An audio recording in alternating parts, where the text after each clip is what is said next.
సాయిరామ్.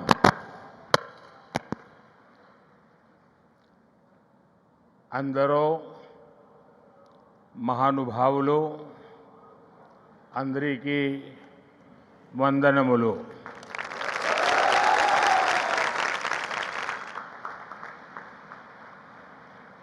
मुख्यमंत्री श्री चंद्रबाबू नायडू, केंद्र में मेरे सहयोगी राम मोहन नायडू, जी किशन रेड्डी, भूपति राजू, श्रीनिवास वर्मा, सचिन तेंदुलकर जी, डिप्टी सीएम पवन कल्याण जी, राज्य सरकार में मंत्री नारा लोकेश जी, श्री सत्य साई सेंटर ट्रस्ट के मैनेजिंग ट्रस्टी आर.जे. रत्नाकर जी, वाइस चांसलर के चक्रवर्ती जी, ऐश्वर्या जी, अन्य सभी महानुभाव, देवी और सज्जनों, साईं राम। साथियों, आज इस पावन भूमि पुट्टपर्थी में आप सभी के बीच उपस्थित होना मेरे लिए एक भावात्मक और आध्यात्मिक अनुभव है। मुझे कुछ देर पहले बाबा की समाधि पर श्रद्धा सुमन अर्पित करने का अवसर मिला। उनके चरणों में नमन करना, उनका आशीर्वाद प्राप्त करना, ये अनुभव हमेशा हृदय को भावनाओं से भर देता है। साथियों, श्री सत्य साई बाबा का यह जन्म शताब्दी वर्ष हमारी पीढ़ी के लिए सिर्फ एक उत्सव नहीं, यह एक दिव्य वरदान है। आज भले ही वे हमारे बीच दैहिक स्वरूप में नहीं है, लेकिन उनकी शिक्षा, उनका प्रेम, उनकी सेवा भावना आज भी करोड़ों लोगों का मार्गदर्शन कर रही है। 140 से ज्यादा देशों में लाखों जीवन नए प्रकाश, नई दिशा और नए संकल्प के साथ आगे बढ़ रहे हैं। साथियों, श्री सत्य साई बाबा का जीवन वसुधैव कुटुंबकम का जीवंत स्वरूप था। इसलिए उनका ये बर्थ सेंटिनरी वर्ष हमारे लिए यूनिवर्सल लव, पीस और सर्विस का महापर्व बन गया है। हमारी सरकार का सौभाग्य है कि आज इस अवसर पर 100 रुपये का स्मृति सिक्का और डाक टिकट भी जारी किया गया है। इस सिक्के और डाक टिकट में उनके सेवा कार्यों का प्रतिबिंब है। मैं इस शुभ अवसर पर दुनिया भर में फैले सभी श्रद्धालुओं, साथी सेवकों और बाबा के भक्तों को हृदय से बधाई और शुभकामनाएं देता हूं। Friends, the central value of Indian civilisation is seva और service. All our diverse spiritual and philosophical traditions ultimately lead to this one ideal. Whether one walks the path of bhakti, jnana or karma, each is connected to seva. What is bhakti? Without service to the divine present in all beings. What is jnana? If it does not awaken compassion for others. What is karma? If not the spirit of offering one's work as service to society. Seva paramo dharma is the ethos that has sustained India through centuries of changes and challenges.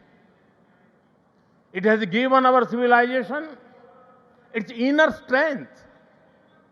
Many of our great saints and reformers have carried forward this timeless message in was suited to that times. Sri Satya Sai Baba placed seva at the very heart of human life. He often said, love all, serve all. For him, seva was love in action. His institutions in education, healthcare, rural development, and many such areas stand as living proof of this philosophy. They show spirituality and service are not separate but different expressions of the same truth. Further, someone inspiring people while physically present is not uncommon, but the seva activities of the institutions created by Baba are increasing day by day despite him not being with us physically. This shows that the impact of truly great souls does not decrease with time, it actually grows.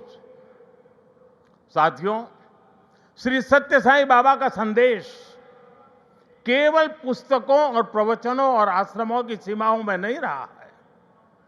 उनकी शिक्षा का प्रभाव लोगों के बीच दिखता है। आज भारत के शहरों से लेकर छोटे गांवों तक, स्कूलों से लेकर आदिवासी बस्तियों तक संस्कृति, शिक्षा और चिकित्सा सेवा का एक अद्भुत प्रवाह दिखाई देता है। बाबा के करोड़ों अनुयायी बिना किसी स्वार्थ के इस काम में लगे हैं। मानव सेवा ही माधव सेवा है। ये बाबा के अनुयायियों का सबसे बड़ा आदर्श है।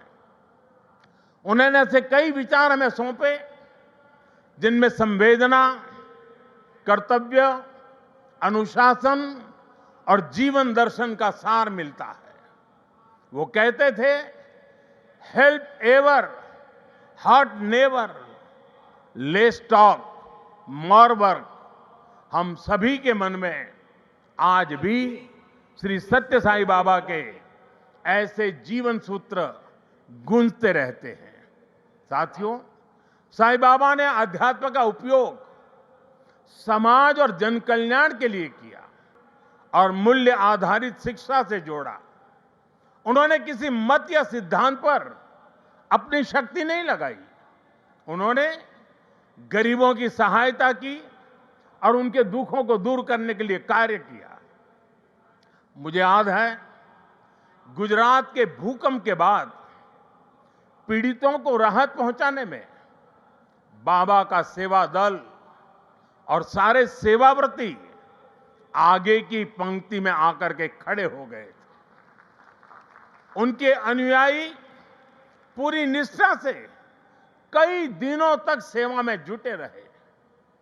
उन्होंने प्रभावित परिवारों तक सहायता पहुंचाने, आवश्यक सामग्री उपलब्ध कराने और मानसिक सामाजिक सहयोग देने में महत्वपूर्ण योगदान दिया।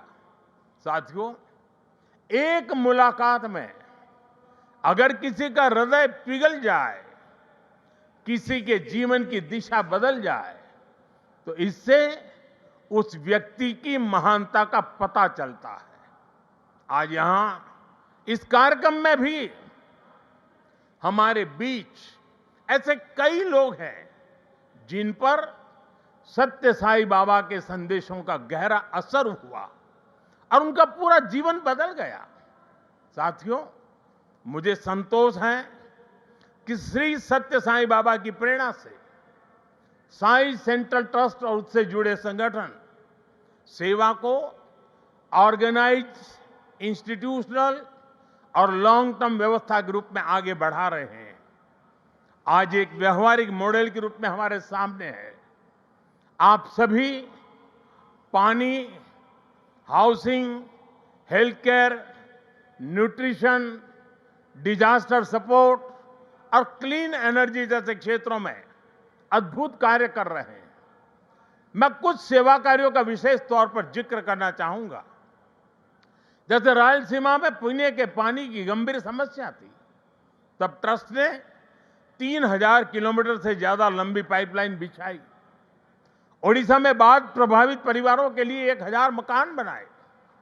जो गरीब परिवार पहली बार श्री सत्य साई अस्पतालों में आता है, वो देखकर दंग रह जाता है कि अस्पताल में बिलिंग का कोई काउंटर ही नहीं है। यहां इलाज भले मुफ्त है, लेकिन मरीजों और उनके परिजनों को किसी असुविधा का सामना नहीं करना पड़ता। साथियों, आज ही यहां 20,000 से ज्यादा बेटियों के नाम पर सुकन्या समृद्धि योजना के खाते खोले गए हैं। इससे उन बेटियों की शिक्षा और सुरक्षित भविष्य सुनिश्चित हुआ है। साथियों, भारत सरकार ने 10 साल पहले बेटियों की शिक्षा को ध्यान में रखते हुए उनके उज्जवल भविष्य के लिए ये सुकन्या समृद्धि योजना शुरू की थी। ये देश की उन योजनाओं में से एक है जिसमें 8.2% का सबसे ज्यादा इंटरेस्ट रेट हमारी बेटियों को मिलता है।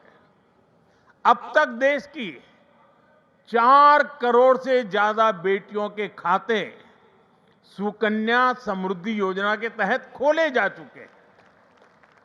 और आपको ये जानकर खुशी होगी कि अब तक इन बैंक अकाउंट्स में 3.25 लाख करोड़ रुपए से ज्यादा की राशि जमा कराई जा चुकी है। ये प्रयास बहुत अच्छा है कि श्री सत्य साई परिवार ने यहां 20,000 सुकन्या समृद्धि खाते खुलवाने का नेक काम किया है। वैसे मैं काशी का सांसद हूं, तो एक उदाहरण वहां का भी दूंगा। पिछले साल फरवरी में हमने वहां 27,000 बेटियों के सुकन्या समृद्धि खाते खुलवाए थे और हर बेटी के बैंक खाते में 300 रुपये भी ट्रांसफर किए गए थे। बेटियों की एजुकेशन और बेहतर भविष्य में सुकन्या समृद्धि योजना बड़ी भूमिका निभा रही है। साथियों, देश में पिछले 11 वर्ष में ऐसी अनेक योजनाएं शुरू हुई है जिन्होंने नागरिकों की सामाजिक सुरक्षा को, सोशल सिक्योरिटी कवच को बहुत मजबूत कर दिया है और देश के गरीब, वंचित निरंतर सोशल सिक्योरिटी के दायरे में आ रहे हैं। 2014 में देश में 25 करोड़ लोग ही सोशल सिक्योरिटी के दायरे में थे। आज मैं बड़े संतोष के साथ कहता हूं और बाबा के चरणों में बैठ करके कहता हूं, आज ये संख्या करीब करीब 100 करोड़ तक पहुंच चुकी है। भारत की गरीब कल्याण की योजनाओं की, सोशल सिक्योरिटी देने वाली योजनाओं की विदेशों तक सभी इंटरनेशनल फोरम में चर्चा हो रही है। साथियों, आज ही यहां मुझे गोदान के कार्यक्रम में सहभागी होने का भी अवसर मिला है। ट्रस्ट द्वारा 100 गायें गरीब किसान परिवारों को दी जा रही है। हमारी परंपरा में गौ माता को जीवन, समृद्धि और करुणा का प्रतीक माना गया है। ये गायें इन परिवारों की आर्थिक, पोषण संबंधी और सामाजिक स्थिरता में सहायक होगी। साथियों, गौ माता के संरक्षण से समृद्धि का संदेश देश विदेश के कोने कोने में दिखता है।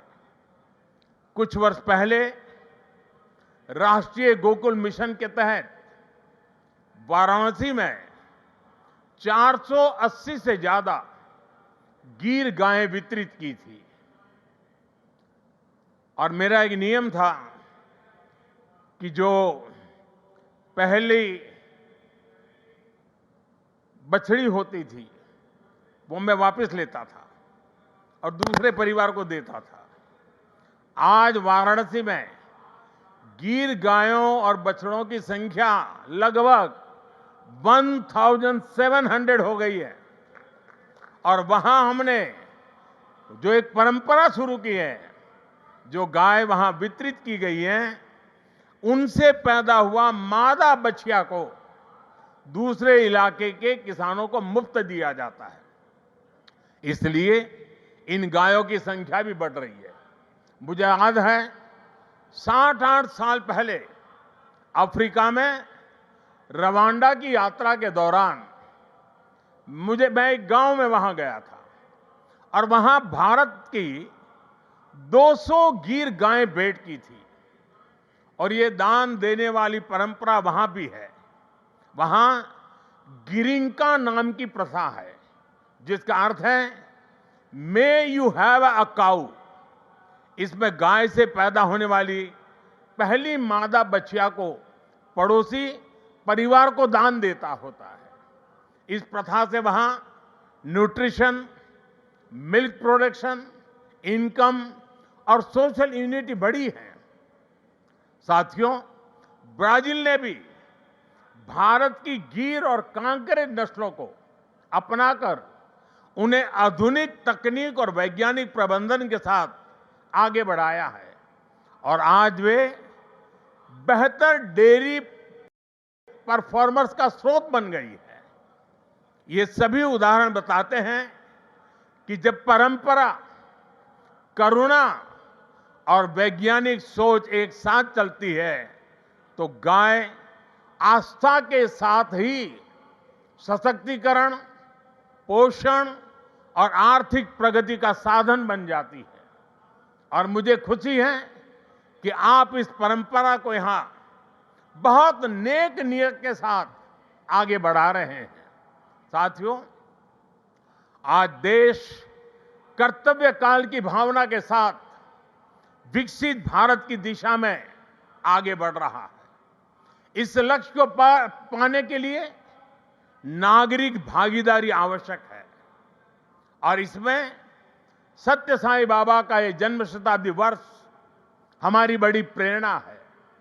मेरा आग्रह है कि इस वर्ष हम विशेष तौर पर वोकल फॉर लोकल के मंत्र को मजबूत करने का संकल्प लें। विकसित भारत बनाने के लिए हमें लोकल इकोनॉमी को बढ़ावा देना ही होगा। हमें याद रखना है, जब हम स्थानीय उत्पाद खरीदते हैं तो हमें एक परिवार, एक छोटे उद्यम और स्थानीय सप्लाई चेन को सीधे सशक्त बनाते हैं। इसी से आत्मनिर्भर भारत का रास्ता भी तैयार होता है। साथियों, आप सभी श्री सत्य साईं बाबा की प्रेरणा के साथ राष्ट्र निर्माण में अपना निरंतर योगदान दे रहे हैं। इस पावन भूमि में वाकई एक अद्भुत शक्ति है। यहां आने वाले हर व्यक्ति की वाणी में करुणा, विचारों में शांति और कर्म में सेवा का भाव दिखने लगता है। मुझे विश्वास है, जहां भी अभाव या पीड़ा दिखाई देगी, वहां आप इसी तरह एक आशा, एक प्रकाश बनकर खड़े होंगे। इसी भावना के साथ मैं सत्य साईं परिवार, सभी संस्थानों, सभी सेवा दल के सेवाव्रती और देश दुनिया से जुड़े सभी श्रद्धालुओं को प्रेम, शांति और सेवा के इस यज्ञ को आगे बढ़ाने के लिए हृदय से शुभकामनाएं देता हूं। बहुत बहुत धन्यवाद। साईं राम।